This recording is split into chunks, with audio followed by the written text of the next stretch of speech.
Quant network is secretly powering the UK shift from the traditional based system to a blockchain based digital system.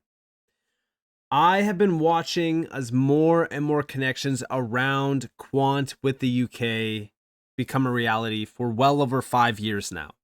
And I think that this is the biggest thing that a lot of people are overlooking when it comes back to some of these projects. Because again, I understand that price action is so important, but we really got to follow the breadcrumbs here, because at some point in time, these breadcrumbs no longer are just, oh, I think that they're connected. I think that they're using, quant tech.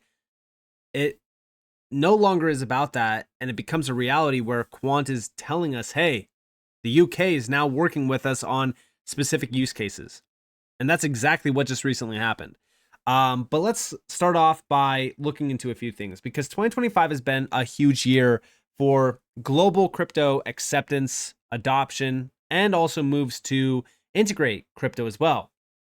Before we see crypto integrated into core, financial system tech, in a sense of like, having the UK adopt Quant, or having the UK adopt core networks in this space as well for specific use cases. Before we actually start to see those types of announcements, we need to get past the rules side of things.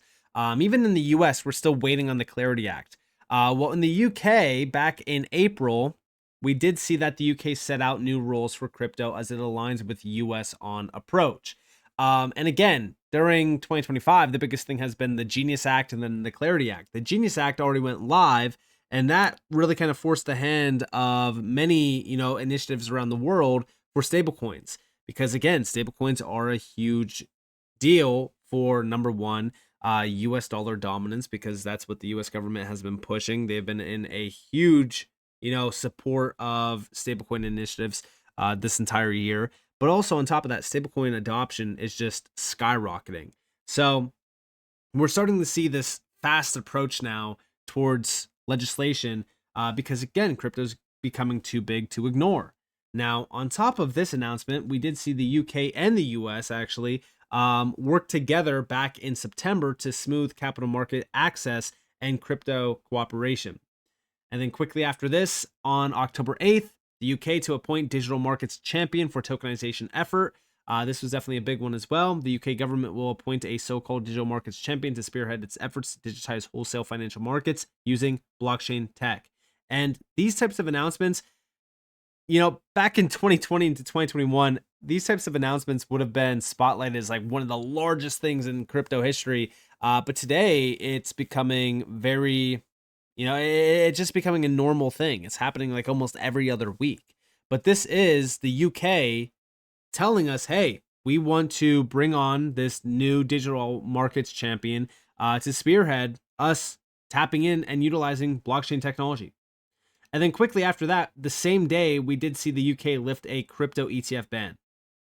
Now, this is clear motive from the UK that they want to be pro crypto. They've always been wanting to like be pro crypto. I mean, I remember back in 2022, where the UK said that they wanted to become a crypto capital of the world. And that's kind of faded out back in 2022, all the way up until recently, where Donald Trump was saying, hey, we want the US to be the crypto capital of the world. And now it's starting to become, a return thing that a lot of these countries are now talking about again. Now, a lot of these countries are a little bit behind. Obviously, the UK is a little bit behind. The US has kind of been behind, especially compared to like the UAE and things like that. But, we're starting to see that change. Now, I'm bringing all of this up, and I'm bringing up the idea of the UK shifting in a big way because of what we know about, the UK with Quant. Let's go all the way back to September of 2020. This is when it first really started to click in terms of the idea that Quant was a core leader in the UK, shifting to a much more blockchain-oriented system. So here we have Quant named a supplier on the UK government's CCS G Cloud 12 framework. Now, this wasn't like a huge initiative. However, it's still a big deal because, at that time, you got to remember that back in 2020, these types of announcements were, where we go back to like this one where the UK is saying, hey, we want to utilize blockchain based technology, we want to integrate it into our financial markets, like that was unknown. So this was like a massive statement. This was a huge deal. But yeah, I mean, this was a clear insight that the UK government will have access to Quant's technology. It would allow them to tap into this to help enterprises, governments, and individuals to unlock the true value of DLTs. So it was definitely a big deal. And then quickly after that, in October of 2021, Quant joined the Digital Pound Foundation, realizing the UK's CBDC vision. I do think that at this point, this is probably going to become a stablecoin, but it's basically the same thing as a CBDC. I've talked about that on multiple occasions. However, this was with some other big players, but this was also a clear confirmation that, you know, Quant was playing a key role with these organizations to realizing core pieces of the new system, aka, you know, CBDCs. Now, when it comes back to the Digital Pound Foundation, this is not a full-on organization created by the UK government or anything like that. No, this was a think tank organization, and it still is, and they're still working on a few things.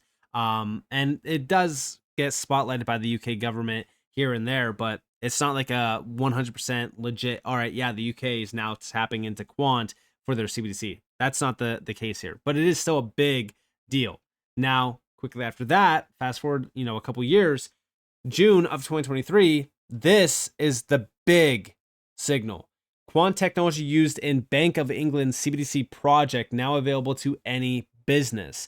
And this was Project Rosalind with, of course, the BIS as well. This was huge because it confirmed exactly what Overledger is capable of doing.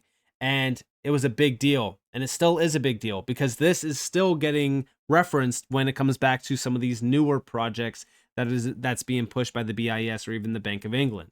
And then also from the Digital Pound Foundation on October 2nd, 2024, Quant R3 and banking giants paved the way for tokenized payments in the UK. And this was all through, of course, the RLN initiative, the Regulated Liability Network, with some big players. We've talked about them in the past. The RLN has massive names from the banking side of things. But the conclusion from this was the fact that such a platform, in collaboration with other important initiatives such as open banking, could deliver economic value and support innovation in the market. New functionality such as programmable payments and locking/unlocking of funds could be delivered across the range of use cases. And then it could provide new and innovative firms with a single common point of access in, or to enable them to interface with established institutions and enhance payment and settlement systems. And then last but not least, the legal and regulatory framework of the UK is sufficiently flexible to support the implementation of a regulated liability network. So this was definitely a big one. And again, it did include some major players, major banks. I think that Citi was there and a few other like larger banks as well. But again, this was another shift around the UK with Quant. And then also on top of that, we did get an updated view from Quant's work on the digital pound. This was back in February of 2024, where they basically just locked in on a few things around like APIs and how it could enable CBDC systems and deliver a ton of benefits. This was all through, of course, Rosalind. Like I said, it got referenced many times over. This was just another one of the examples of it getting referenced, and these were the main objectives from Rosalind: functionality, interoperability, adoption, and ecosystem. And then after that, it didn't stop. We just continued to see Quant make bigger announcements, like this one from September of this year, which we did recently talk about in a Quant video, which was, we are delighted to announce that Quant has been selected to create the new payments infrastructure and bank technology of the UK's tokenized sterling deposits, a groundbreaking financial market infrastructure initiative led by the UK Financial Tweets in collaboration with major commercial banks. Building on our successful delivery of critical infrastructure components during the initial RLN experimentation phase in 2024, the project will deliver tokenized sterling deposits and programmable payments against 3 transformative retail and wholesale use cases. And this was definitely a big one because the ukfinance.org's website, which is from, the government itself of UK, they posted this and they put a spotlight on this. Now, we did see from Tokenizer, he gave us a full breakdown. This is a video clip with Gilbert Verdian talking about the key details that QNT will play in terms of its role in the UK Finance's GBTD initiative. And this is to create token standards for banks, orchestrate smart money via PayScript, enable harmony in tech infrastructure, programmability, and money and assets. All of this and more built on Overledger. And check out the video real quick.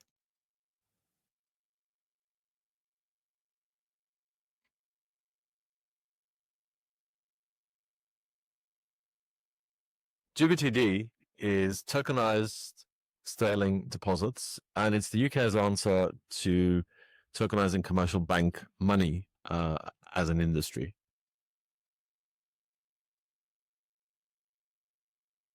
Leading high street banks from the UK, such as Lloyds, Santander, HSBC, Barclays, NatWest, and Nationwide, coming together to create the central infrastructure and the bank-side infrastructure for tokenized deposits.